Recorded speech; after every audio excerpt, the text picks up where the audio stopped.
Adil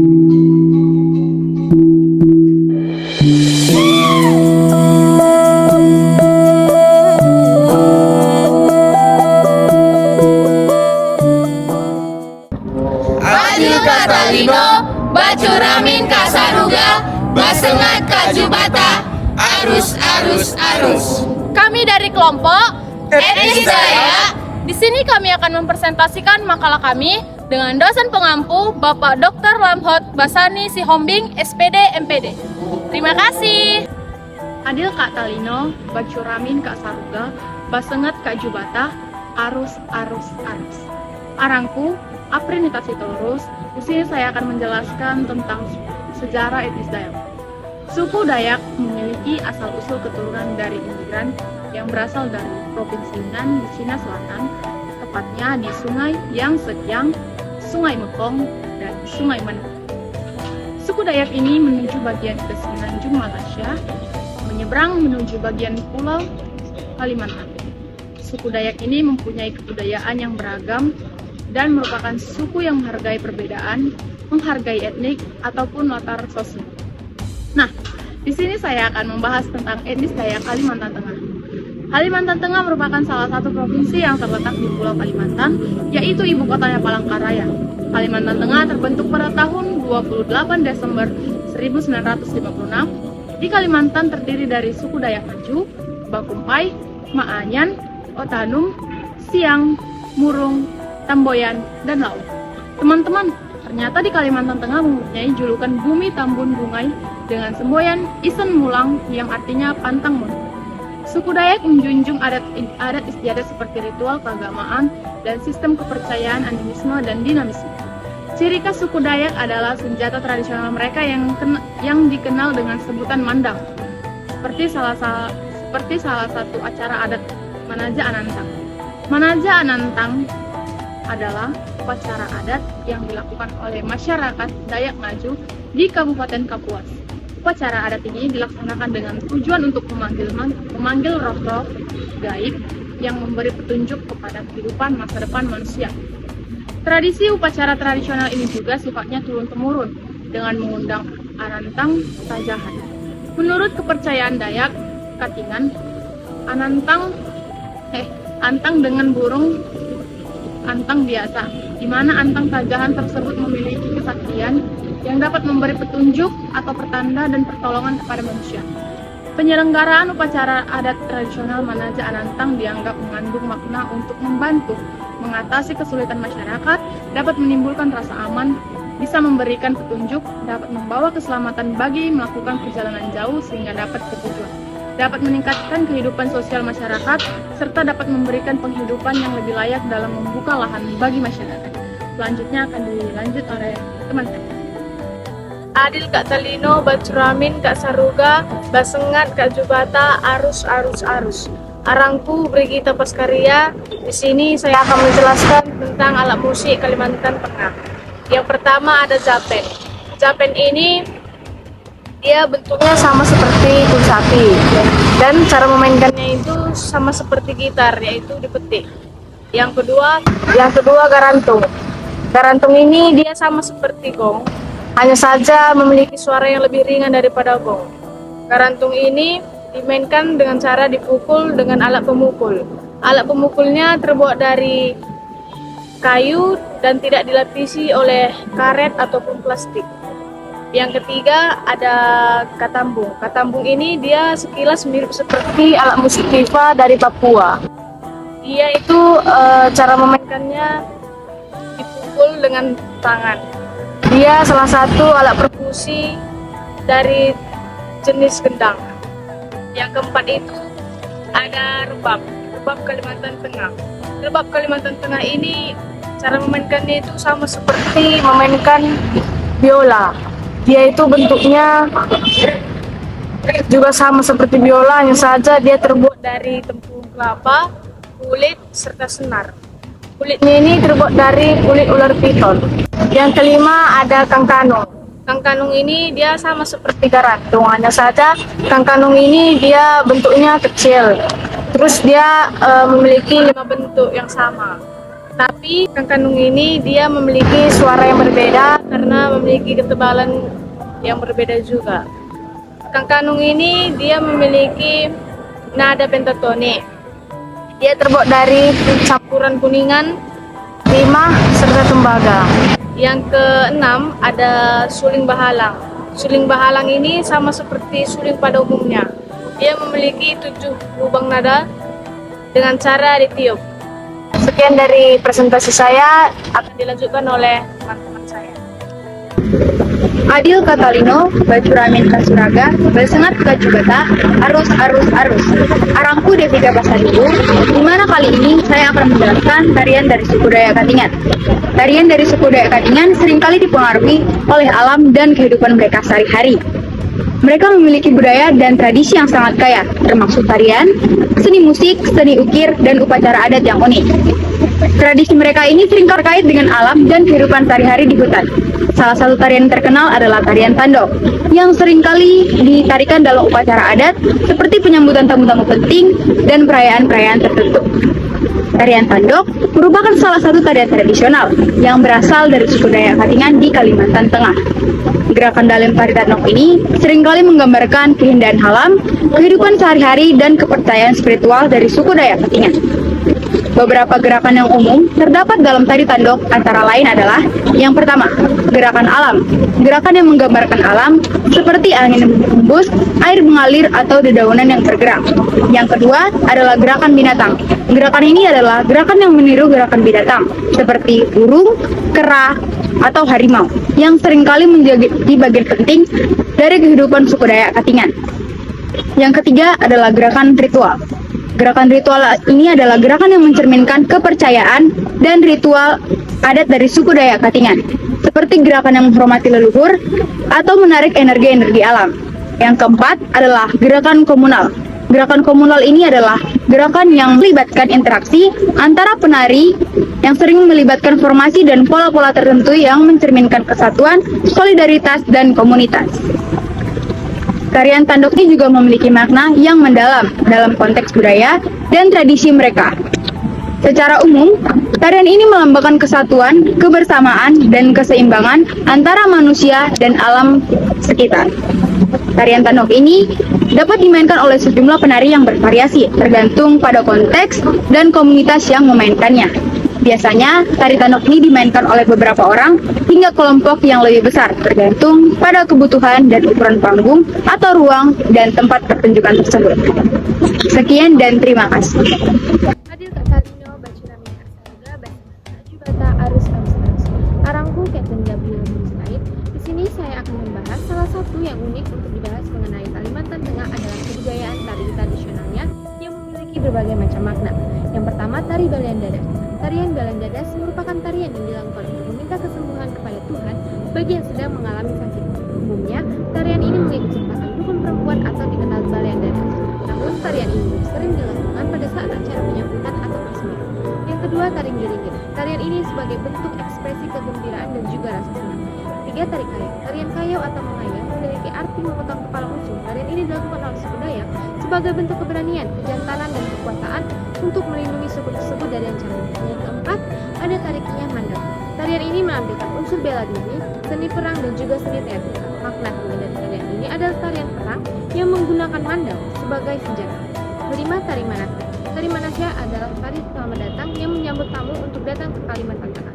Keenam, ada tari mandau. Gerakan tarian ini mengandung atraksi dan juga seni tari yang indah dalam memainkan senjata mandau dan tali. Ketujuh, ada tari Tambun dan Bungai. Tarian ini mengisahkan kepahlawanan Tambun dan Bungai mengusir musuh yang akan merampas hasil panen. Yang kedelapan, ada tari Hugo dan Hudes. Tarian ini merupakan tarian yang dilakukan untuk meminta hujan kepada dewa agar turun ke bumi. Kesembilan, ada tari Putri Malawi. Tarian ini berasal dari barito yang dilakukan saat acara besar kerajaan dan penarinya berasal dari wanita Dana Malawi. Kesepuluh, ada tari Tumpulus. Tarian ini umumnya ditampilkan saat ada acara perlombaan atau event tertentu. Dan yang terakhir, tari Manganjak. Tarian ini dilakukan pada saat ritual suku Dayak, yaitu upacara liwat. Liwat merupakan profesi menghantarkan para roh leluhur sanak saudara yang sudah meninggal di dunia alam baka. Sekian, terima kasih dari saya. Akan dilanjutkan oleh teman saya. Adil Catalino, Bacuramin Kasuraga, Basengat Kajubata, Arus Arus Arus. Arangku Christian Cecilia Purba. Di sini saya akan menjelaskan tentang vokal tradisional suku Dayak. Karungut merupakan salah satu vokal tradisional suku Dayak berupa nyanyian yang pada zaman dahulu menggunakan bahasa Sangiang, yaitu bahasa asli nenek moyang suku Dayak, yang berfungsi untuk menyampaikan cerita-cerita rakyat yang mengisahkan tokoh legendaris dan juga sebagai sarana berguru.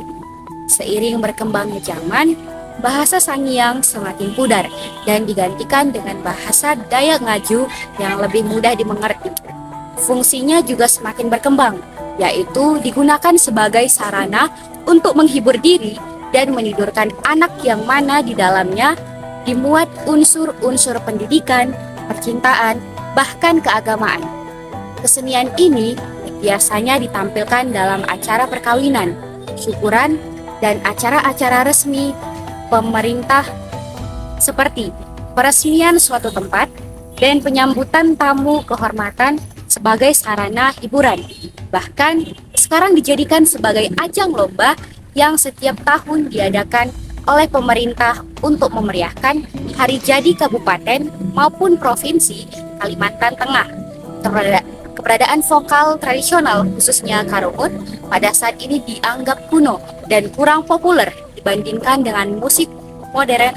Hal ini ditunjukkan dengan keberadaan pelestari karungut yang didominasi oleh kalangan tua yang jumlahnya semakin berkurang karena faktor usia. Penyebab lain yang membuat karungut kurang populer ialah karena sumber tertulis yang ditemui tidak menjelaskan secara spesifik mengenai kesenian ini, bahkan sangat jarang dan sulit untuk ditemukan, sehingga untuk mencari informasi lebih dalam mengenai kesenian ini, sehingga dikhawatirkan kesenian ini cepat maupun lambat akan hilang eksistensinya. Secara umum, tangga nada yang digunakan dalam suku Dayak ialah tangga nada slendro yang merupakan bagian dari tangga nada pentatonik yang artinya memiliki 5 nada pokok, yaitu do, re, mi, sol, la, do. Dalam menyanyikan karungut, pangarungut atau penyanyi tidak menggunakan bantuan notasi tertulis dalam bentuk apapun, tetapi hanya mengandalkan perasaannya. Dalam hal ini membutuhkan bakat dan keterampilan khusus dalam menyanyikannya, yaitu fasih berbahasa Dayak Ngaju, memiliki suara yang merdu, serta lihai memproduksi cengkok-cengkok yang sering kali muncul dalam setiap bait. Karungut lebih mengarah kepada bentuk puisi yang mana sistem pembaitannya teratur. Setiap bait terdiri atas 4 baris kalimat dan setiap baris kalimat rata-rata terdiri atas 3-5 kata yang tersusun atas 8-10 suku kata. Sistem persajakannya juga jelas dengan aturan yang mantap, yaitu suku kata setiap akhir baris pasti memiliki bunyi yang sama, yang jika digambarkan berpola A atau B dan seterusnya. Kata-kata yang dipakai adalah kata-kata pilihan yang cocok untuk mendukung makna dan sesuai dengan irama. Jumlah bait tergantung keinginan penciptanya. Sekian dan terima kasih. Adil Catalino, Bacuramin Kasaruga, Besengan Kajubata, Arus. Arangku Niel Jonathan Sega. Kali ini saya akan menjelaskan beberapa pakaian adat dari suku Dayak Katingan. Setiap daerah di Indonesia biasanya didiami oleh suku asli yang menjadikan tiap daerah selalu mempunyai kekayaan dan keunikannya tersendiri. Kalimantan Barat tersendiri ditinggali oleh 2 suku besar, yaitu suku Melayu dan suku Dayak. Dari kedua suku yang hidup berdampingan di Kalimantan Barat tersebut tentunya dapat melihat bila kebudayaannya tercermin baik dari rumah adat, makanan khas, maupun pakaian adatnya. 1. King Baba. King Baba adalah nama pakaian adat yang digunakan oleh laki-laki yang berasal dari suku Dayak. King Baba menjadi semakin unik karena bahan yang dipakai untuk membuat pakaian ini berasal dari kulit kayu yang sudah dipipihkan dan diberi nama King Baba. Kulit kayu dipukul dengan menggunakan palu di dalam air sehingga hanya tersisa seratnya saja. Jika kulit kayu tersebut telah lentur, tinggal dijemur dan juga dilukis menggunakan corak etnik khas Dayak. Untuk bagian baju dihiasi dengan manik-manik serta dibuat tanpa lengan. Jangan lupakan aksesoris tambahan yakni mandau sebagai senjata tradisional yang turut disematkan. 2. King Bibingit. Apabila King Baba merupakan pakaian yang digunakan untuk laki-laki, King Bibinge adalah pakaian untuk perempuan. Ada juga lukisan khas Dayak yang turut dipadukan dengan manik-manik yang terbuat dari kayu dan dibikin kering. Aksesoris tersebut membuat King Bibinge semakin unik dan indah karena memakai berbagai bahan alami yang ada di sekitar mereka. Untuk pakaian adat perempuan Dayak ini juga akan memakai aksesoris berupa gelang dan kalung. King Bibinge walaupun terbuat dari bahan alami tetapi tetap tampak cantik dan juga estetik pada waktu yang bersamaan. 1. Pakaian adat suku Dayak zaman dahulu. Pada mulanya suku Dayak hanya mengenal 2 jenis pakaian, yaitu King Baba untuk laki-laki dan King Bibinge untuk perempuan. Kedua pakaian ini dibuat dengan cara mengolah kulit kayu menjadi lunak dan menyerupai seperti bahan kain. Kulit kayu yang sudah diproses tersebut ampuro atau kapuo. Konon keterampilan mengolah kayu tersebut untuk pakaian ini adalah keterampilan yang diajarkan secara turun-temurun dari nenek moyang suku Dayak. Makna warna bagi suku Dayak. 1. Merah melambangkan rasa persatuan serta kekompakan dalam keberanian untuk membela kebenaran. 2. Putih melambangkan kemurnian serta kesucian jiwa seseorang untuk suatu masyarakat. 3. Kuning melambangkan rasa kejayaan, keagungan, kemegahan, serta sebagai tanda kehormatan. 4. Hitam melambangkan suatu kedewasaan seseorang atau sebagai lambang berkabung. 5. Hijau melambangkan kemakmuran dan kesuburan. Sekian dari saya. Adil Catalino Bacuramin Kasaruga Basengat Kajubata Arus Arus Arus. Arangku Bagas Alfi Syahbani Sitorus. Yang ketiga, buang kurang. Pakaian adat dari Kalimantan Barat yang satu ini adalah pakaian adat yang berasal dari suku Melayu. Buang kurang adalah nama lain dari baju kurung yang juga dipakai oleh suku Melayu dari provinsi lain di Indonesia, Malaysia, dan juga Brunei.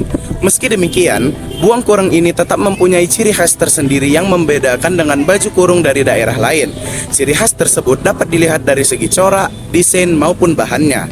Buang kurung sendiri ada 2 macam yang keduanya dipakai oleh perempuan. Buang kurung ada yang menggunakan lengan panjang dan ada juga yang menggunakan lengan pendek, di mana buang kurung yang berlengan pendek dikenal dengan kurung sapak tangan dan yang berlengan panjang disebut langke tangan. Perpaduan antara budaya Melayu dengan sentuhan budaya Dayaknya menjadikan corak yang ada pada baju ini terlihat unik dan membuat baju ini tampak lebih cantik. Keberadaannya harus dijaga kelestariannya. Mengingat terkadang baju adat hanya digunakan pada acara tertentu saja seperti peringatan Hari Kartini. 4. Ta'ah. Baju adat Dayak Kaltim yang dikenal sebagai ta'ah berasal dari suku Dayak Kenyah di Kalimantan Timur.